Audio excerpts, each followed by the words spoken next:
നശിപ്പിച്ചപ്പോൾ ആ ചെറിയ പ്രായത്തിലെ പെൺകുട്ടികൾ ആത്മാർത്ഥമായി ദൈവത്തോട് പ്രാർത്ഥിച്ചിട്ടുണ്ടാവും, ഇനി ഇതുപോലൊരു രോഗം, മരണകരമായ രോഗം ഞങ്ങളുടെ വീട്ടിൽ ഉണ്ടാകരുതേ എന്ന് പ്രാർത്ഥിച്ചിട്ടുണ്ടാവാം.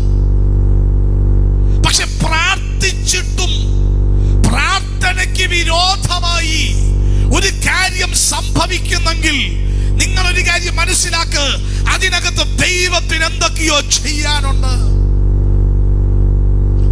പ്രാർത്ഥിക്കാതെ ചിലപ്പോൾ ചിലത് സംഭവിച്ചേക്കാം, പ്രാർത്ഥിക്കാത്തവന്റെ ജീവിതത്തിൽ ചിലതുണ്ടായേക്കാം, പ്രാർത്ഥിക്കാത്തത് നിമിത്തം ചിലത് സംഭവിക്കാം. പക്ഷെ പ്രാർത്ഥിച്ചിട്ടും ദോഷകരമായി ചിലത് സംഭവിക്കാൻ തുടങ്ങുന്നെങ്കിൽ നെഞ്ചത്ത് കരം വെച്ച് ഞാൻ ആത്മാവിൽ വിളിച്ചു പറയുന്നു, എന്റെ ദൈവത്തിന് ആ വിഷയത്തെ കുറിച്ച് എന്തോ ഒരു പദ്ധതിയുണ്ട്. മോശയുടെ വീട്ടിലേക്ക് നിങ്ങൾ നോക്കിക്കേ.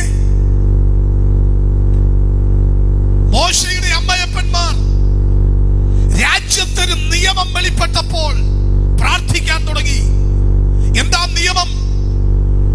ആൺകുട്ടികളാണെങ്കിൽ നൈൽ നദിയിൽ എറിഞ്ഞ് കൊന്നുകളയണം, പെൺകുട്ടികളാണെങ്കിൽ ജീവനോടെ സേവിക്കാം, അല്ലെങ്കിൽ അവരെ സേവ് ചെയ്യാം, മാറ്റിവെക്കാം, കൊല്ലാതെ സൂക്ഷിക്കാം. അപ്പോൾ ഭാര്യയുടെ ഉദരത്തിൽ ഒരു ജീവന്റെ സ്പന്ദനമുണ്ടെന്ന് തിരിച്ചറിഞ്ഞ സമയം മുതൽ ആ ഭാര്യ ഭർത്താക്കന്മാർ വയറ്റിലോട്ട് കൈവച്ച് ദൈവത്തോട് പ്രാർത്ഥിക്കുന്നു, സർവശക്തനെ, എന്റെ ഭാര്യയുടെ വയറ്റിനകത്ത് പിറന്നിരിക്കുന്നത് ഒരാൺകുട്ടിയാകരുത്, അതൊരു പെൺകുട്ടിയാകണം. ആൺകുട്ടിയാണെങ്കിൽ ഞങ്ങളുടെ സ്വപ്നങ്ങൾ, ഞങ്ങളുടെ ചിന്തകൾ, ഞങ്ങളുടെ ആഗ്രഹങ്ങൾ ഇതെല്ലാം അസ്തമിക്കുമാറ് ഈ കുഞ്ഞിനെ നൈൽ നദിയിലേക്ക് ഞങ്ങൾ എറിഞ്ഞു കളയേണ്ടി വരും. അങ്ങനെ ഇരിക്കെ ആ സാഹചര്യങ്ങളിൽ നിന്നുകൊണ്ട് അവർ 9 മാസം പ്രാർത്ഥിച്ചു. പിറന്നു വീഴുന്ന കുഞ്ഞ് പിറക്കാൻ തുടങ്ങുമ്പോഴും ഇന്നത്തെ പോലെ അത്യാധുനിക ടെക്നോളജികൾ ഇല്ലാത്തത് കൊണ്ട് ജനിച്ചാലേ കുഞ്ഞാണാണോ പെണ്ണാണോ എന്നറിയാൻ കഴിയത്തുള്ളൂ. ആ കുഞ്ഞിനെ കയ്യിലേക്ക് എടുക്കുന്നത് വരെ അവർ വിശ്വസിച്ചു കാണും ഇതൊരു പെൺകുട്ടിയായിരിക്കും. കാരണം എല്ലാ ദിവസവും എല്ലാ മണിക്കൂറുകളും ഈ കുഞ്ഞ് ഒരു പെൺകുട്ടിയാകണമേ എന്ന് ഞങ്ങൾ പ്രാർത്ഥിച്ചതാണ്.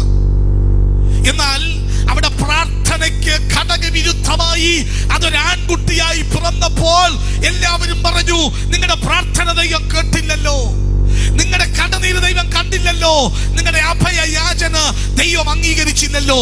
എന്നാൽ ഇന്ന് രാത്രി ഞാൻ പറയട്ടെ, ആ പ്രാർത്ഥന ദൈവം കേട്ടില്ല എന്ന് പറഞ്ഞ് സകലരും അവസാനിപ്പിച്ച കുഞ്ഞ് കാലഘട്ടത്തിന്റെ ഗതിവിഗതികളെ തിരിച്ചെടുക്കുന്ന ഒരു ചരിത്ര പുരുഷനായി മാറിയെങ്കിൽ ഇന്ന് രാത്രിയിൽ ഞാൻ ആത്മാവിൽ ദൈവസഭയോട് പറയുന്നു, പ്രാർത്ഥിക്കുന്നവന്റെ പ്രാർത്ഥനാ മുറിയിൽ പ്രാർത്ഥനയ്ക്ക് വിരോധമായി ഒരു കാര്യം സംഭവിക്കുന്നെങ്കിൽ അതിന്റെ പിന്നിൽ ദൈവത്തിനൊരു മഹാപദ്ധതിയുണ്ട്.